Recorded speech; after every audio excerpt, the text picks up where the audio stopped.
Today's discussion on the impact of the current crisis on mental health, the implications and the consequences. Now, the World Economic Forum has called it the world's biggest psychological experiment ever. And it is forecasting that the lockdown will result in an unprecedented secondary epidemic of burnouts and stress-related absenteeism in the latter half of 2020. And as almost half of the world's population have been or are still in some kind of lockdown due to the COVID-19 pandemic, we need to ask questions. We need to ask, what price will we pay as a world community? And what is the impact on mental health for the citizens around the world? And what action do we need to take now so that we can mitigate the toxic effects of COVID-19, the lockdown? And what needs to be eventually the paradigm shift in mental health support, both from a micro and macro perspective?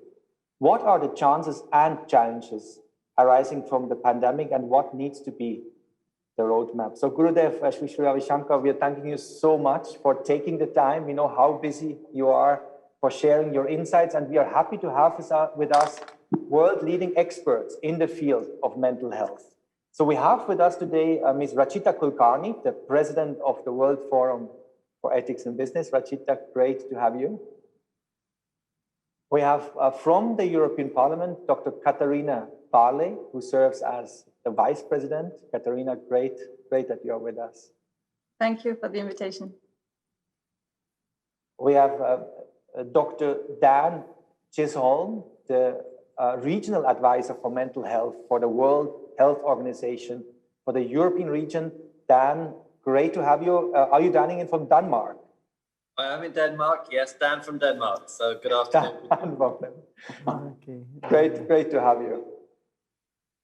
And Andrea has been in, and I think lost the connection. She will be with us in a minute. Andrea is the Chief Human Resource Officer for Metro, a company with more than 100,000 employees, and she is actually the first female board member of this organization in the last 55 years. We have from Norway, Professor Bjarne Hansen. He's the head of the Bergen 4-day treatment clinic, a clinic which is doing extraordinary work in coping with mental challenges.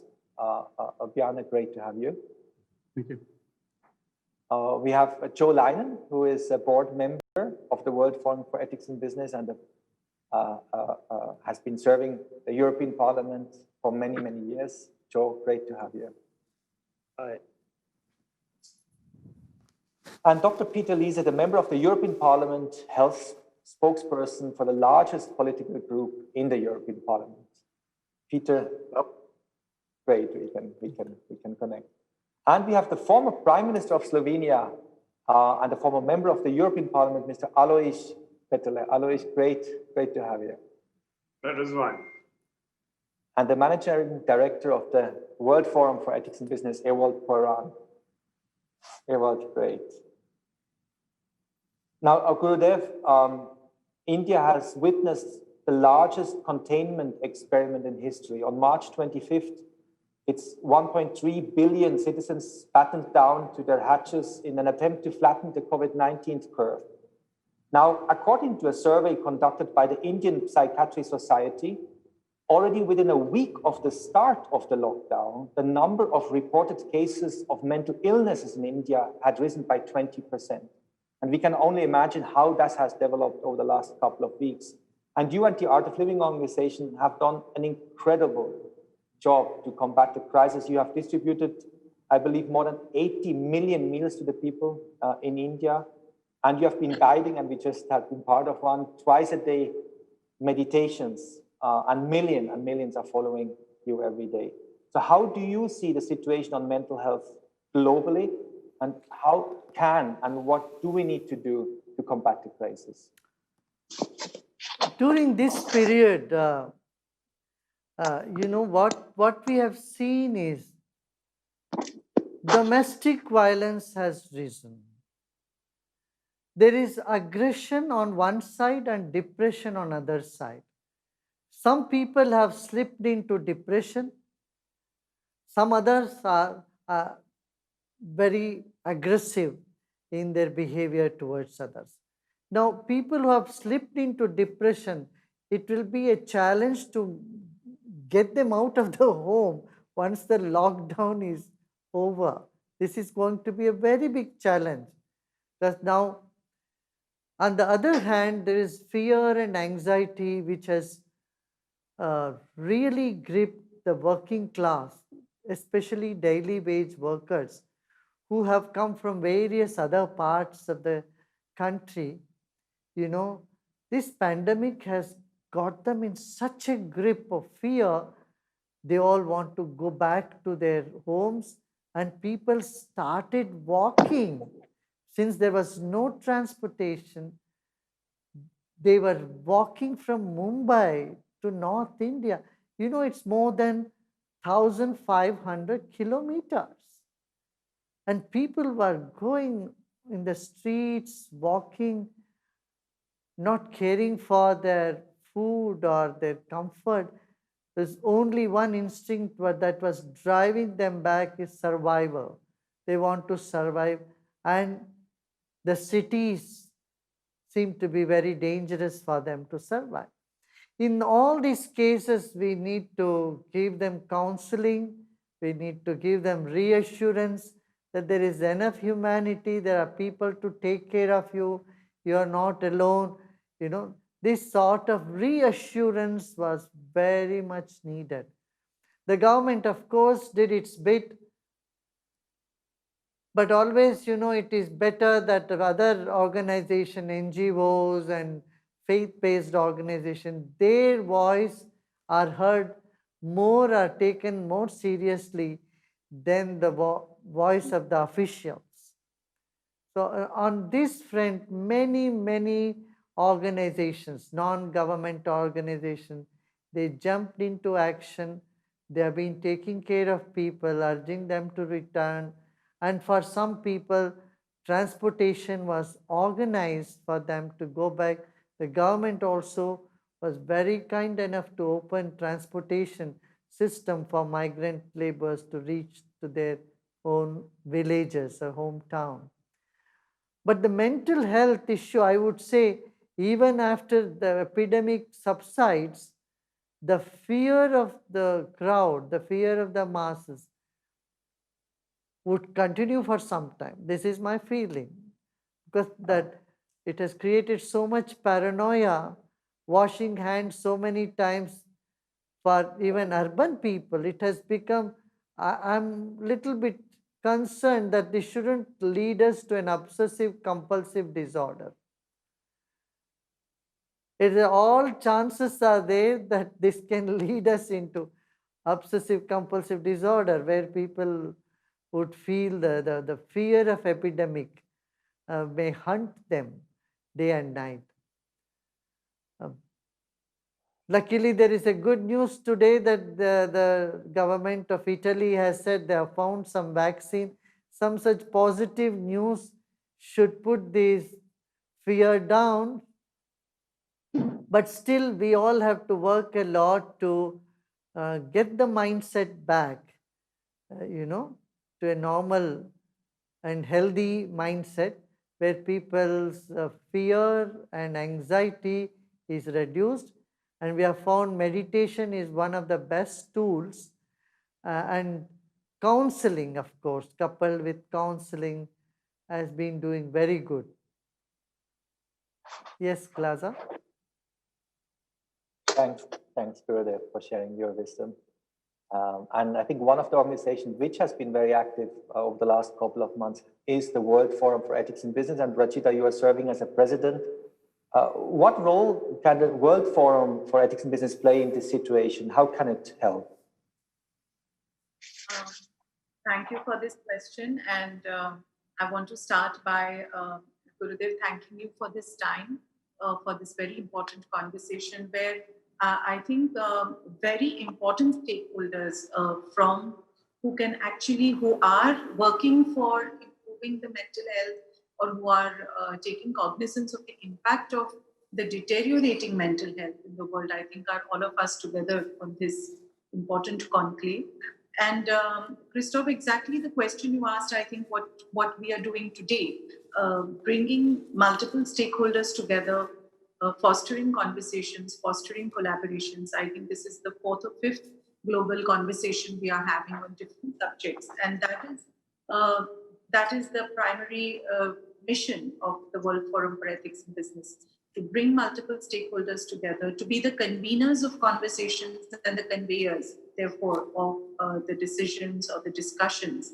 And I am really happy that today we have the European Parliament, the World Health Organization, private sector, the medical fraternity, and the leaders themselves, all of us together, because the statistics is all around us. The pandemic is having a serious impact on the mental health.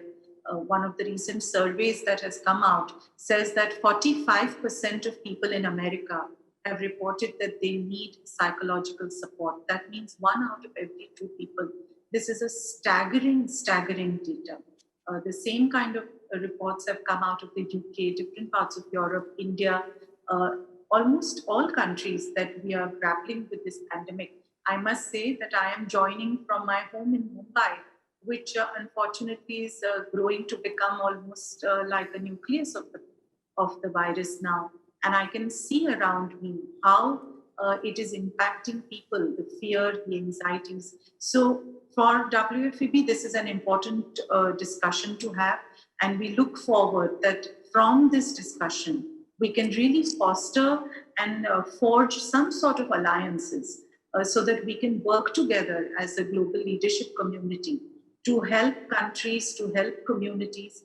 Gurudev was sharing about the meditation techniques, breath work techniques, and I will, if we get a chance, I want to speak a little more about that because I have personally experienced it in one of my other institutions.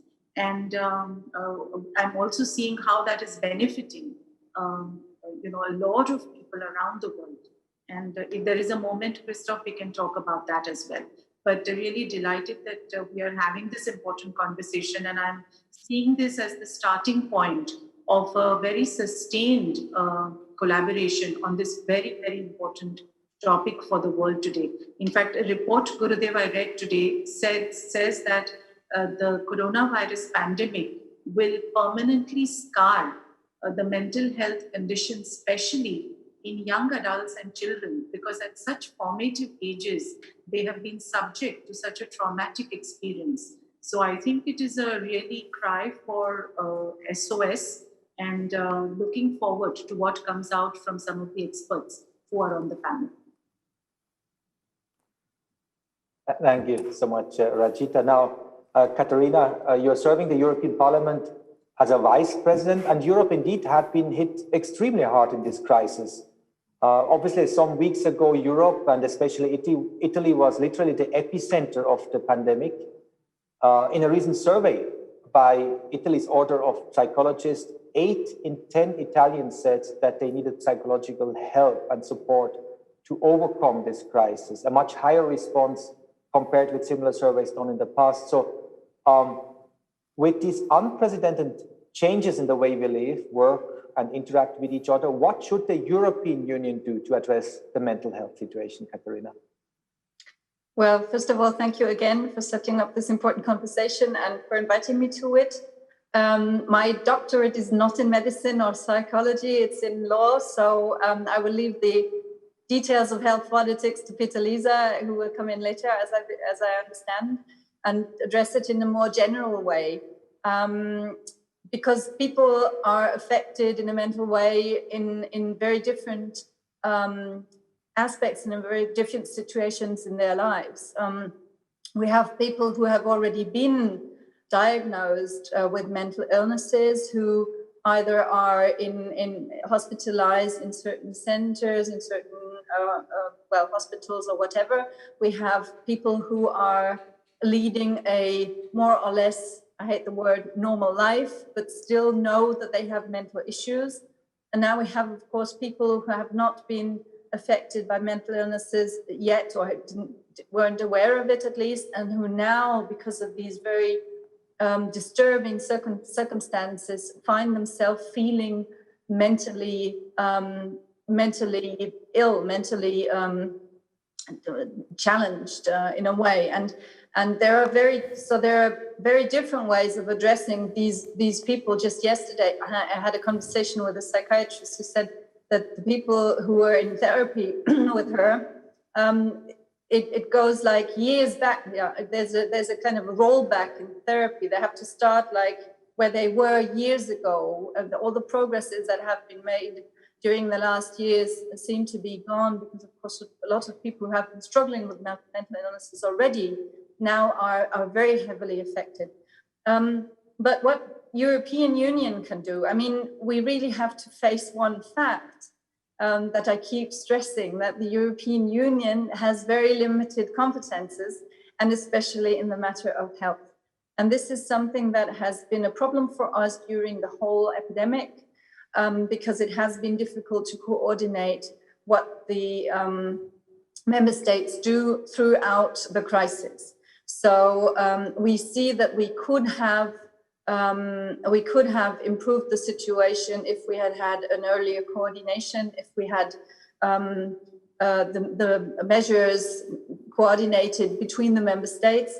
And as far as I can see, and as far as I have made a research up to now, the mental illness is up to now not really in the focus of what is happening.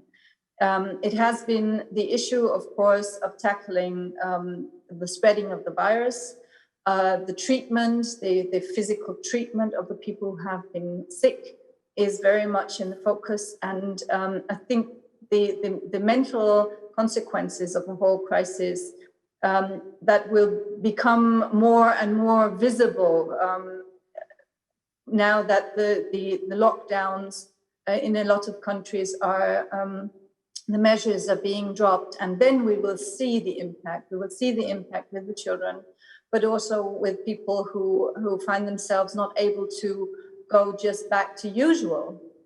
Which in many cases is good. We had another conversation that maybe we shouldn't go back to usual, but who find themselves so perturbated in their lives that they cannot carry on with their lives as they wish to do so. So I think this will actually come into view. And so at the moment, what the European Union can do is coordinate. We have data from several countries, but still not from all of them, of how numbers are rising.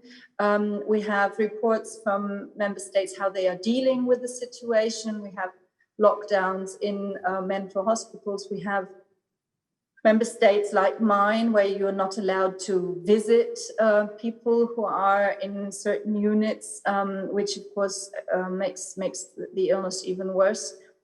So we are still, as I see it, still very much on the level of coordinating. And for after the crisis, I would hope that we would get more competences in the European Union to be better prepared,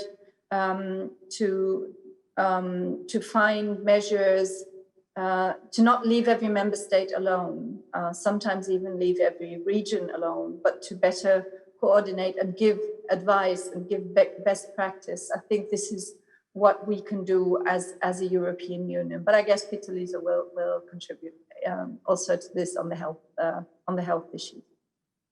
Yeah. Yeah, what a huge job, indeed. Now, that's the macro level you are impacting. And as the Vice President, you must have been extra busy with personal demands in these current circumstances. I was also wondering, what were you doing personally to keep mentally fit and to manage work life in this situation? Well, now I think I'm in a very privileged situation because first of all, I'm freshly in love. I'm about to get married. So we've spent a lot more time together than we have been ever, which might be difficult in a lot of constellations, but in my constellation is very is filled with joy. And the man I love is also a sports coach, a professional sports coach. So my way of tackling everything when things go round in the head is actually workouts, running, meditation, trying to keep in touch with your body, and yeah, that really does me good. Congratulations for you. All the Thank best. you. Happy. Thank you. It's a wedding in a very special time. So. Very, very Oh, nice. Very nice. absolutely. Congratulations. Wedding Peter, over to you. I think for the European Union, this has been a real test in terms of its solidarity, its unity, and you handling the health in Europe. It was tough, I'm sure. What actions are you then taking with your role as MEP and health spokesperson in the EU Parliament to combat it and deal with it? Yeah, thank you very much for this opportunity to talk. I think it's very, very useful, very important.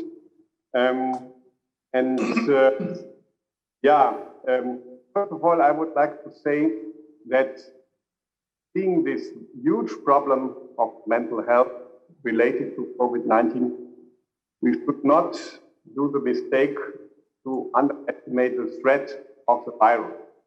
I think we need to respect both problems. Both problems are huge. So we shouldn't behave like Bolsonaro or Trump that completely play down the danger, but to really take it serious. And you mentioned how much we suffered in Europe, not only Italy, also Spain, France. They have thousands of people, 10,000 people dying. And good example on how you can underestimate the virus is unfortunately the UK. You know, Johnson was shaking hands in the beginning of March when people were already dying, like hundreds in the north of Italy. And he was suffering himself, unfortunately, but also the country suffered because they went into the measure that many European countries applied only 1 week, 10 days later. And this created 4 times more people dying than, for example, in Germany. In the beginning of March, the UK was in the same situation like Germany. Now they have 4 times more people. They have more people dying. So there is really a dangerous virus among us, and that should not be underestimated. And I would also mention the stress and the psychological and mental problems of the healthcare workers. You know, I went to my practice because I didn't know how dangerous it will be in Germany, and I tried to really accommodate with my former profession. And unfortunately, it was not so problematic in Germany, so I could leave and go back to politics full time. But the colleague I worked with told me a story that's really touching me. His brother is intensive care unit medicine in the Netherlands. And in April, the Netherlands peak of it, and the hospitals were really crowded. And his brother was completely exhausted, physically and mentally, after 1 week of treating COVID-19 patients. Because this is just such a horrible disease. And that's why I think we need that are challenged with this disease and help them to cope with it. But for me, it's very important to underline not the measures are the problem, but the virus is the problem. And even without any measure, we would have huge amount of mental health problems because people are challenged with the situation that they have never been challenged before. Their mental health issue is a huge problem, which we looked at in the European Parliament already in the beginning of the crisis. You know, I was entitled to draft a position paper by my chairman, and immediately colleagues came in and said, we need to look at mental health because it's obvious that this is a challenge. And I'm very grateful to Katharina Barley and all the others that they supported this. And we have a common resolution of the European Parliament where we ask member states to take care of mental health problems. So we need to be really aware of this and offer solutions. And I fully agree, meditation, yoga is part of the solution. For me personally, I'm a Christian, praying is important, and sports is important. And that's why I think one take-home message, I was from the beginning alerted and angry, and I still am, that there was this icon, stay at. And I think maybe sometimes it's unavoidable. When you are in a big city, in a house with 1,000 flats, maybe you cannot leave your house without putting yourself and others into danger.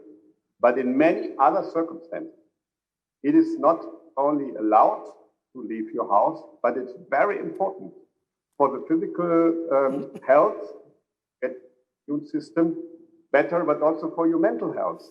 So the message should, in my view, whenever it's possible, not stay at home, but keep a distance. Keep a distance and not social distancing, because we can communicate. Now, we are far away from each other, but we have to talk, and we should call our parents. We should talk to older people, but we should not put them in danger, but communicate. Communication is important. So not distance, but being together, sharing ideas, emotions, but at the same time, taking care that we don't infect each other. And I think if we have a second wave in Europe, and also for those countries where we have still a huge threat, like Brazil, like Iran, like Russia, the message should be keep a distance, keep in contact, and go outside. So not stay at home. I think it's so obvious that mental health is in danger when you are stay at home and you're not allowed to see the sun, to see the nature. So I think that is one important conclusion from the situation that we are in. Thank you very much.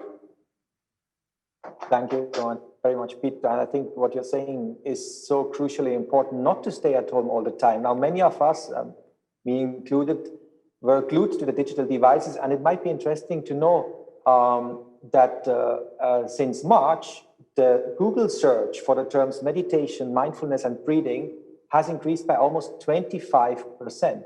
So, Gurudev, meditation is something many people are drawn to in this crisis. We have heard from Peter, from Katharina, that this has been important for them. Why are breathing techniques and meditation so important for our mental health? What is the connect here, and how can we maybe make more use of that in the society? No, absolutely. Because see, every emotions have a definite pattern in our breath. We breathe differently when we experience happiness. We breathe different. Our breathing rhythm is different when we are sad, agitated, frustrated. So every emotion has a definite breathing pattern. Now, when we attend to this, using your own breath, you are able to change the way you feel. You can manipulate your feelings. You need not be a victim of your own feelings. Usually people say, oh, I feel like this. But well, you take few long deep breaths, then you oxygenate yourself more and you change the pattern of the breath, you will start feeling better immediately. And then meditation, what it does, it removes all the leashes that has formed in the hippocampus of our brain due to stress and due to anxiety and all the negative feelings. When these lesions are removed due to deep relaxation, conscious relaxation, you already feel better. And then the research, there are many research papers, about 600 research papers have been published on the effects of meditation, how it affects the amygdala in the brain, how it affects the cortisones in the body, and stress hormones are, they become less and less. So there are multiple benefits You feel fresh, you feel more alert, and you are able to be in the present moment, not worry about the future, not be or sit and brood over the past. So I think that is the reason it has become very, very popular. Today, over 2 billion people on the planet are meditating. In 40 years ago, when we started, it was a taboo. There was a lot of,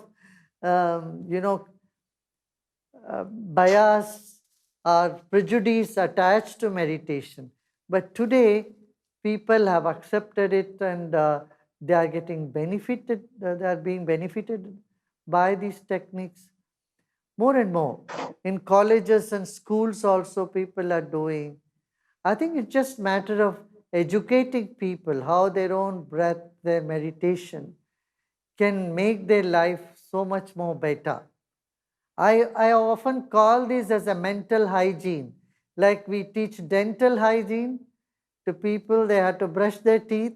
Like that, we have to tell them, okay, mental hygiene. Get your mindset right. Don't cling on to negative things and see positive and be in the moment.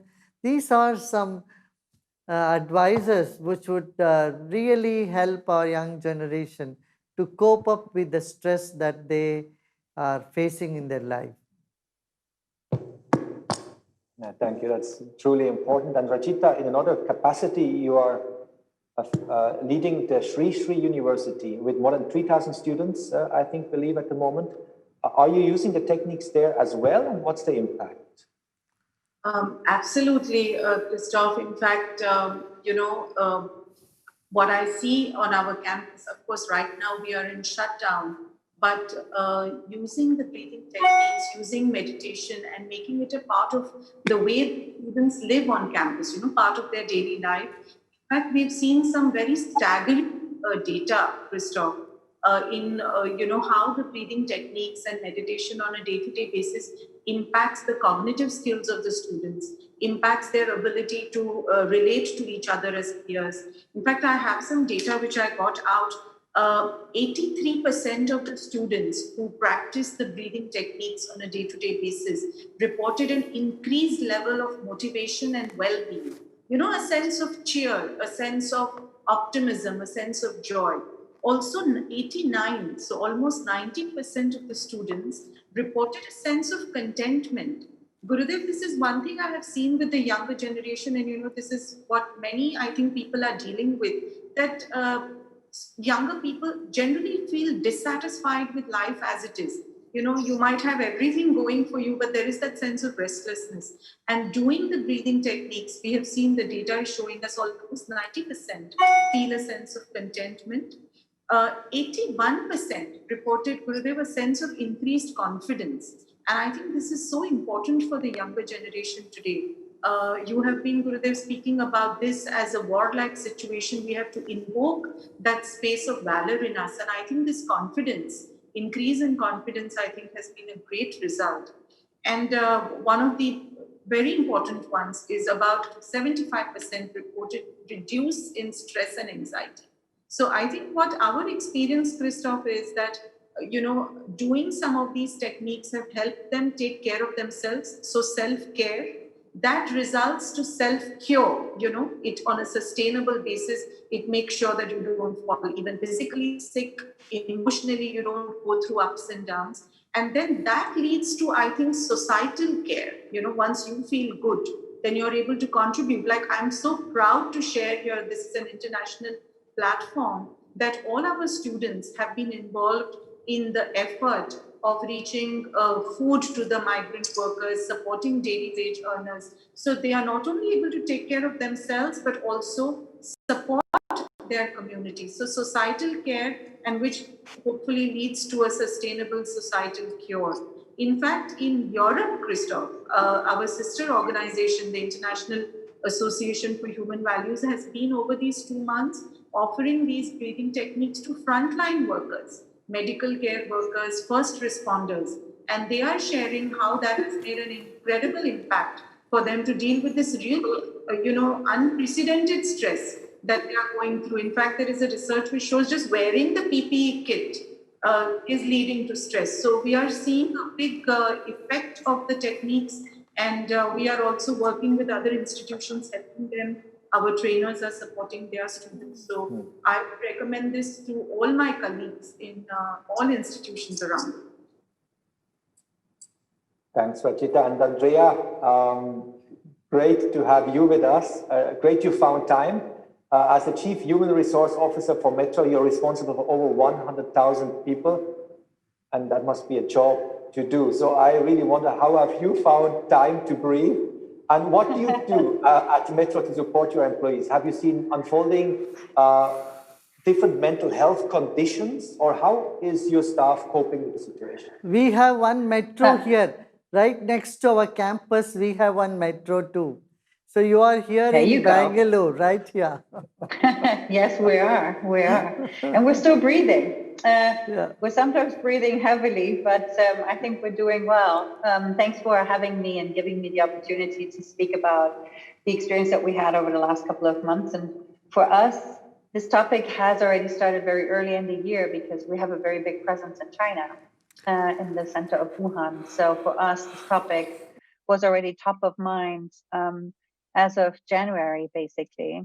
And while this was a very big stress for all of us, I think it gave us very early the opportunity to learn from the Chinese team on their experiences and also what measures they had been taking to protect one another. And I think that's something that we have been facing now in all of our 34 countries that we're in, is to say, how can we help not only our customers to get through this crisis, but also look at our employees who had to overcome fear to either come to the office or to go to the stores to serve the customers.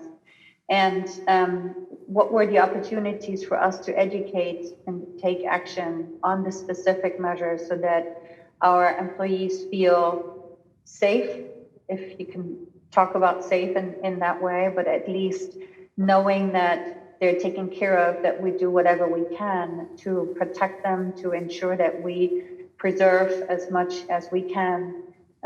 We encouraged everyone around the world to address their concerns and their fears when they come. And we had obviously quite a number of our employees in the stores who felt very reluctant to come to work. And we had to accept this, and we were dealing with each individual in a very flexible way, making sure that we know exactly how the individual feels, that we talk about it, that we don't put pressure on anyone. And sometimes we had to then give people the time to get used to the situation and get more comfortable, if you can get comfortable. But truly also encouraging to embrace that feeling of togetherness in the situation, together with the responsible manager, so that you have a chance to talk about how you feel as a team, what makes you extremely nervous, what keeps you up at night, because it's not only your job, it's also your personal situation that you have to address. You have kids at home that cannot go to school, but you also have to go to work to make some money. How can we as a company support to ensure that we find a better balance in this double stress situation that we were facing? We allowed employees to take the time to worry about their personal topics. We had been giving additional training opportunities to overcome trauma, because Rachita was talking about it feels for people like a trauma that they go through, and it's not by the government giving some relief on the measures that this trauma is gone. It's still there, and we don't know how long it will take for employees and for everyone to overcome this trauma. What has helped also is that we allowed people to come together in focus groups, to talk about it, to also allowed to organize themselves in a way where everybody was contributing. We organized virtual lunches. where people were able to meditate together, where people were able to do yoga together. We have some yoga instructors, obviously, in the company, and also practice mindfulness in a way that everyone could participate. And mindfulness also meant taking care of one another, worrying more about each other, really thinking about how does my coworker feel? How can we all help each other? That was a big step for us, and a little bit of a mind shift also in how we work together. The human aspect of working together is probably more obvious than it ever was. And it's not just a person that is working side by side, it's someone who is your partner in this situation. And while we were trying to offer programs and support to deal with the double pressure on homeschooling or childcare, I think what we have been really embracing, I have to say, over the last couple of months is truly this aspect of togetherness. We call our employees the Metro heroes because they were the heroes and they are the heroes.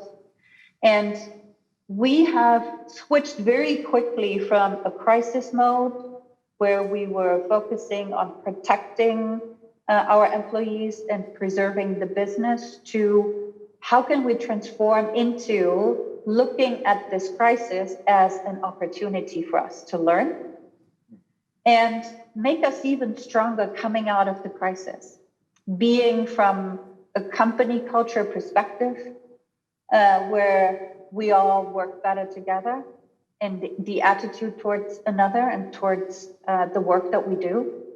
But also, obviously, the true business side of how we can take this crisis as an opportunity.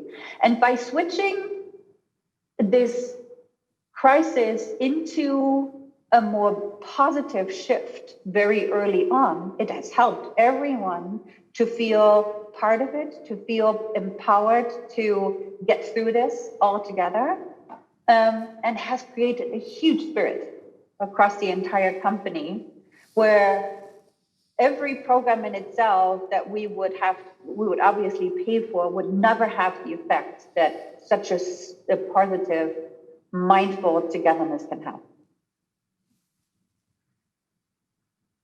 Thanks, Andrea. Andrea, there is this saying that leadership starts where the knowledge ends. And I think what you are sharing is really true leadership, inspiring what you say about your corporate culture. Now, I would like to draw your attention to Chris. Now, Chris, already now it is known that depression and anxiety disorders cost the global economy almost 1 trillion every year in lost productivity. And it is believed that the mental health problems will be the leading cause for mortality globally by 2030. Now, how do you see the situation on mental health currently from your view from the World Health Organization around the world, and what is the WHO doing to address it and combat it?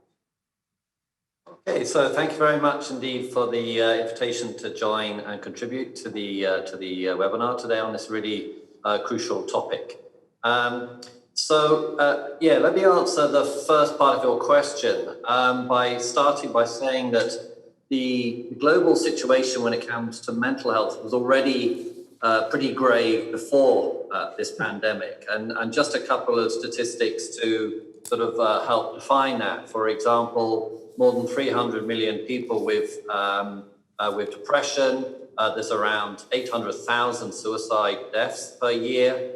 And about 1 in 5 kids, have a mental health problem or condition, according to surveys. And of course, despite the very serious extent of these problems, we have very little investment going into mental health services. Hence why we did that paper on the economic costs to the economy, in fact, a few years ago, looking at what is the the cost that is produced by not taking action. So, of course, the COVID-19 pandemic has just made things a lot worse, and it's piled on the pressure, so to speak. And I think Rajita already mentioned some of the very high rates of reported stress and anxiety that have been reported in the studies undertaken so far in India and China and the US and elsewhere. 35, 45% people expressing their concerns and stress. And I have to say, that's extremely normal, right? That we are all in this, and it's a very normal reaction to have those concerns and fears and feelings of stress. So of course, that is the most direct effect of the outbreak of infections. I think and here I would make a bit more of a nuanced description of the kind of ripple effects of this on mental health. So yes, there's the direct stress and fear of being infected or your loved ones being infected.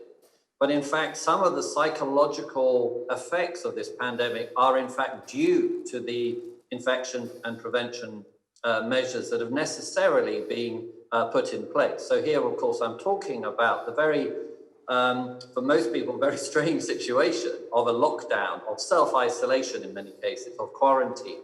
So these are known to have psychological effects as well, independent of fear of being infected.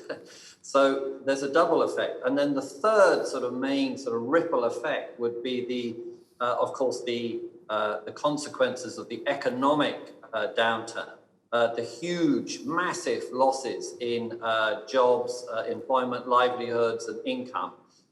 For example, I saw just this week a new International Labour Organization report saying that now 1 in 6 young people have had to stop working. So, that's just off the scale, huge problem. So if you put all of those together, it is a genuinely massive impact. And of course, it will continue to grow as the economic effects continue to take effect.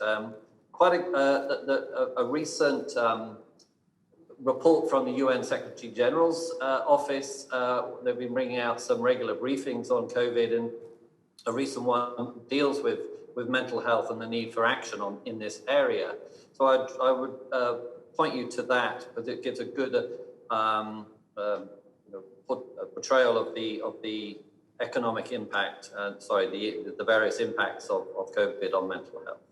So then turning to the second bit, so what is WHO doing about this? So we are a specialized agency of the UN, so we work with our partners, UN agencies and international partners, including the European Commission in the European region, to help our member states to respond to the pandemic in so many different ways. But that does also include the mental health and psychosocial support and response.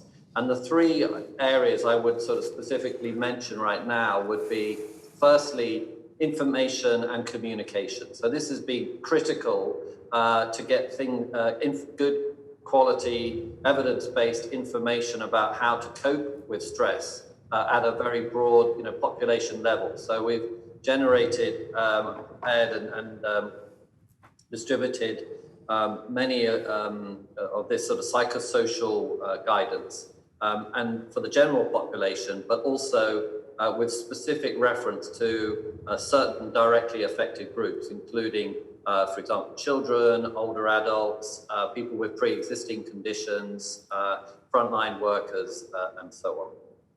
Part two of the response is around the increased access to psychosocial or psychological support and services. So as we've been hearing, of course, because of these impacts, there's an increased need. So we need to service that need, meet that need as best as possible, given countries' constraints and capacities. And that can be in the form of tele-mental health, hotlines, counseling, but also starting at home, self-help. So already some of the speakers talked about the value of meditation. So WHO, for example, produced a new guide on stress management, self-help, and part of that, it's an illustrated guide that anyone can use and adapt or translate. And part of that is around, of course, breathing techniques, just how to relax ourselves and help ourselves and our those around us. And then the third piece is more around protecting and preserving the services and the standards of care in mental health. So there's a concern, as you would have read, about situation, particularly long-term care facilities, which are a breeding ground for infection. We hear many reports of deteriorations in standards of care. So this is something which is also an important area for us to be working in to ensure continuity of care, quality of care, and of course safety as well. So those are some of the main areas which we're working in from WHO's side. Thanks, Dan. This is very impressive. And as you were sharing, I was wondering whether Gurudev, the trainers which you have around the world, 30,000, could be actually supporting global organizations with breathing techniques and meditation in these difficult times, A, and B, all of us are talking about the fear in these difficult days. How can we actually, from a, let's say, yogic perspective, deal better with fear?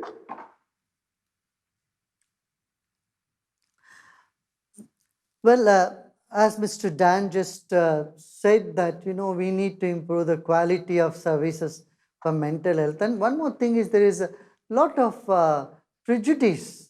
People are scared to say that they have mental issues. So they don't come out in open because there is a certain stigma attached to mental health. So unless we take care of the stigma that there is nothing wrong if you are not feeling okay, not feeling good, just come out and speak out, take help from doctors, take help from therapists, counselors. This is what we need to put it out there, because the stigma of mental health is much more than, I tell you, some of the contagious diseases. So people, first there will be self-denial, and then that is also because of the stigma. So the people do need help here. In the very early stages, that can be handled very well. Actually, it's like handling a flu. Someone is having fear and anxiety. We should not let it escalate up to schizophrenia, where they completely lose themselves, or manic depression. So we need to cure many of the mental illness right at the beginning. And not only cure, prevention is the best way to deal with it. And if we can deal how educate people how to handle their own stress, as Mr. Dan very rightly said, there is all self-help. Already there are many booklets and information about self-help, but that need to be widely circulated, and maybe it could be used as part of the education system. In schools and colleges, people must be told that it's like dental hygiene, they should know mental hygiene also. So how to keep themselves free from stress. Yeah. Yes, thank you. Just in terms of... make a small suggestion here, as advised now by Gurudev, to Katerina, to Dan, and to Peter, especially now is also the time when not just the frontline workers and those fighting the pandemic, but also people who are in leadership positions, who are dealing with day-to-day stress of decision making in an uncertain environment. I think all of us are navigating this time, and I would recommend that some sort of integration of some breathing or meditation techniques, even just for our own teams and our own staff within the Parliament, in WHO. Dan, I think maybe you're doing it already, but if not, it will be very, very useful and very, very vital, I think, at this stage. Now, I want to reckon that we are a little bit late. This is a very interesting and vital discussion. So with the permission of all of you, we would probably continue for another 12, 13 minutes. Would that be fine? We have very interesting contributors. Bjarne, the burden for quite sharp at 5:30. So okay. He said, where I come in, we should do it 5 minutes. But I have to listen. Just to say that I have to leave. Sorry. Okay, thanks, Peter. So Bjarne, the burden for 4-day treatment is a treatment developed for severe anxiety disorders, which have shown to be very effective. And in the wake of the current pandemic, what do you see as the biggest hurdle to alleviate it? Is there any increase in obsessive compulsory disorders, panic disorder, or any other specific mental conditions that you treat in your medical centers? Well, I've actually been quite optimistic and also optimistic about the future, because what we saw was a large increase in people who are under distress and who would contact, helplines, patient organizations, and so on. But we did not see, and we have not seen, the same kind of increase in people seeking help for a mental disorder. So it seems like people are connecting the distress more to external events and this situation we are in. And I think that's really interesting, because then you might expect that fewer people will have the same kind of problems when the epidemic actually wanes out. So having this kind of understanding that what we are going through, the distress, the things happening, is actually connected to some external event, something that will go away, is actually good. So for us, we have redistributed some of the resources also to some of those helplines and to help people with kind of a low threshold for supervision and assistance, and not just to helping people with diagnosis of OCD and so on, because we haven't seen that kind of increase in that case. So I'm actually quite optimistic when it comes to what we will see once the epidemic and this crisis kind of wears off. But at the same time, we have seen this dramatic change in how treatment can be delivered. So, for our clinic, and we also organize treatment in more than 40 clinics now, we would have all these challenges with the lockdown. And at our clinic specifically, we would be one of the first having one of our employees in a quarantine. And that actually gave us some room and some time to prepare for what was coming.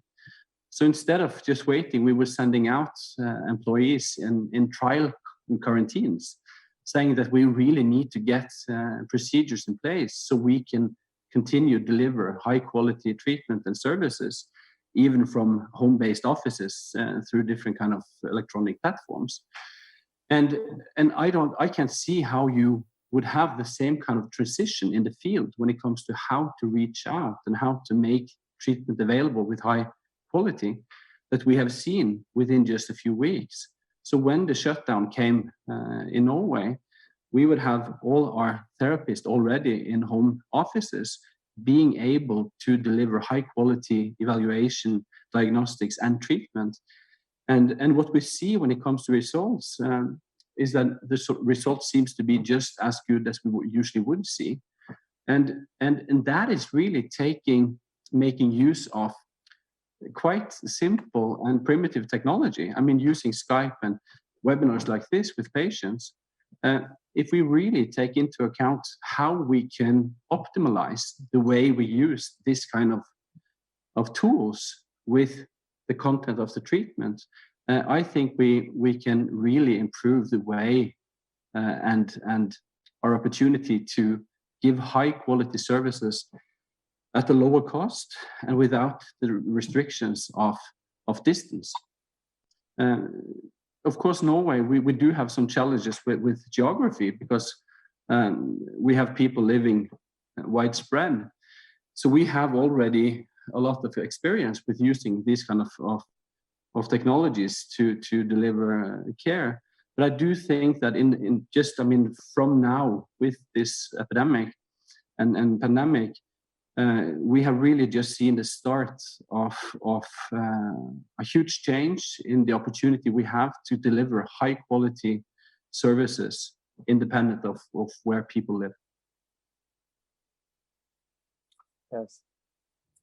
Thanks so much for sharing, and congratulations to an important work you are doing. I want to recognize that we have almost 1 million viewers from around the world with us today. Peter, thank you for taking the time. I would like to ask Mr. Alois Peterle to share his view. Alois, you have led the Slovenian people in your term as Prime Minister through difficult crises. What are your learnings?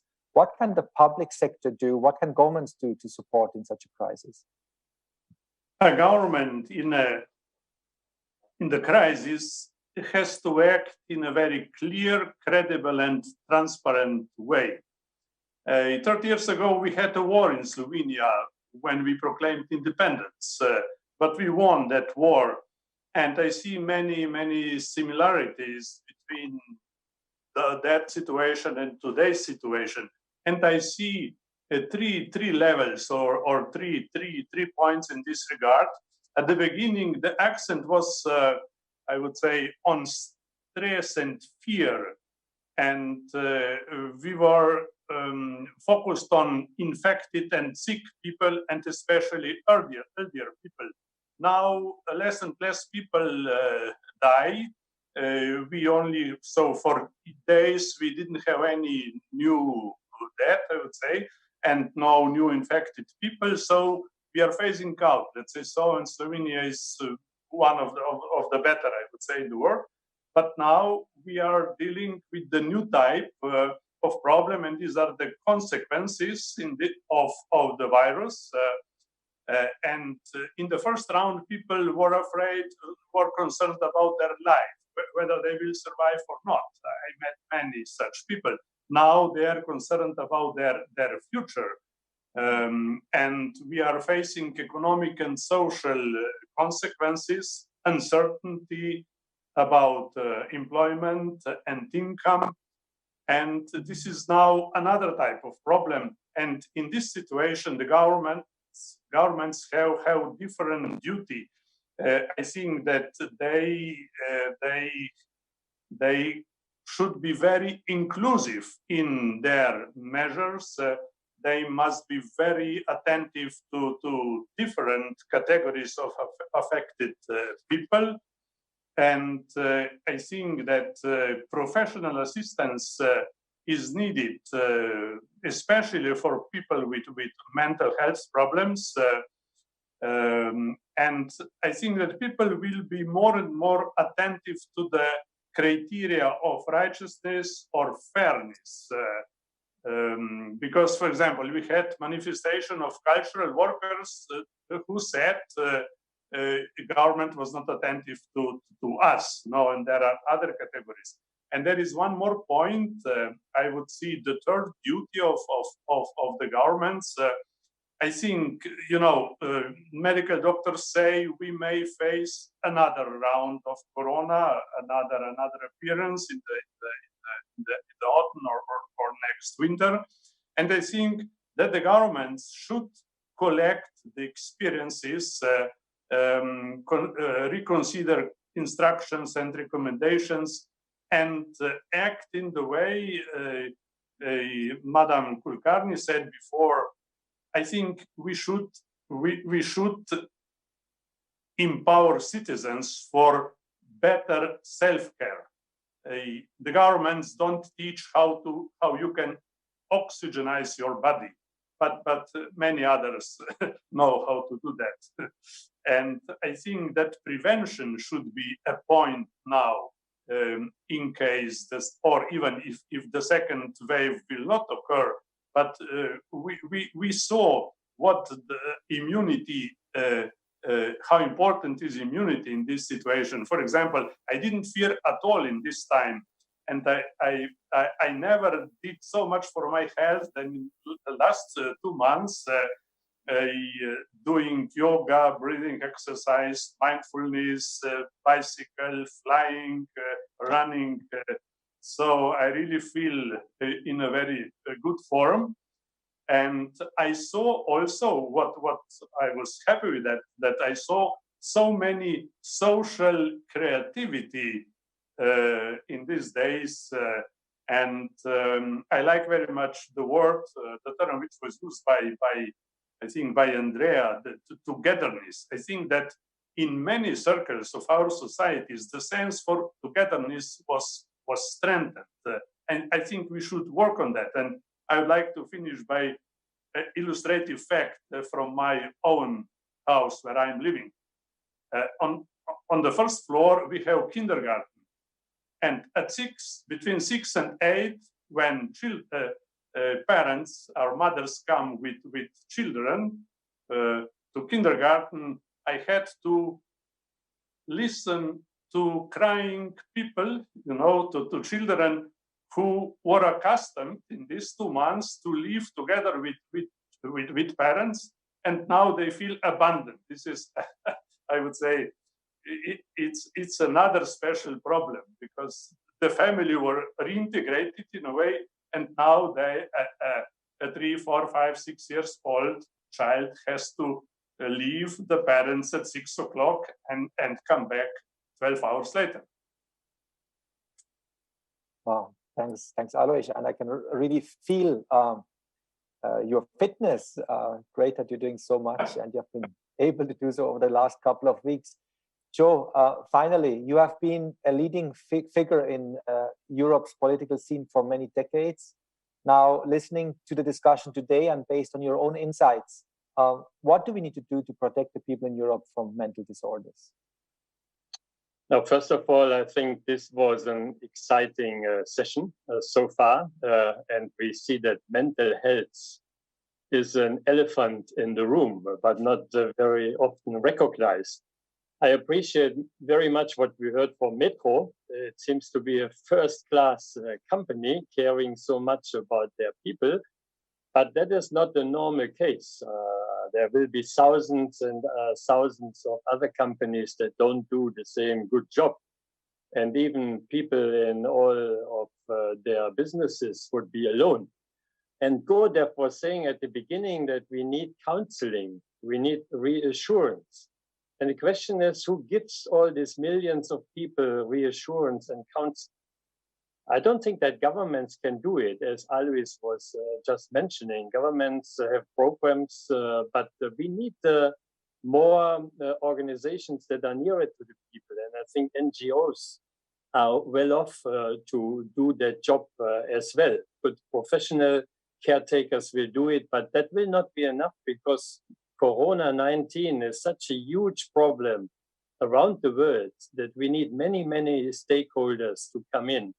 And that would be my question. Art of Living is doing since 30, if not 40 years, best practice programs. Yeah, you do the breathing techniques, the meditation techniques, so easy, it costs nothing. And I see that we have a lot of recovery programs with billions and trillions. So there is financial help, but there is not psychological help. And maybe psychological help needs as well some finances. So I would argue that the European Union, the World Health Organization, others should implement in their recovery plans segments for mental health programs and give money to NGOs. And maybe I would ask Katharina and Arne from the WHO, would it not be good to have Art of Living as partner to really do the job and give these simple techniques to as many people as possible? And we just heard that the internet is really a discovery for many, even for me. I must say I never did Zoom or webinar or WebEx before March, and now we do it every day. And we should, our competence, our really experience should spread to the whole world and should get empowered as well by maybe parts of the recovery plans that are on the way. And Rachita Kulkarni for World Forum for Ethics in Business. So politics is business. We call it World Forum for Ethics in Leadership. I think we should continue this exchange with key persons who could really help that politics takes note of mental health problems. It's not neglecting it. Yeah, we are saving in Germany the automobile sector. We are saving Lufthansa billions. Yeah, I have seen no money so far for mental health. And Arne from WHO was saying there's little investment so far, and we need even more now. So I think Art of Living and the World Forum for Ethical Business has a big job to do. Thank you, Joe. And Gurudev, thank you so much for being with us today. Would you like to conclude the discussion? You all.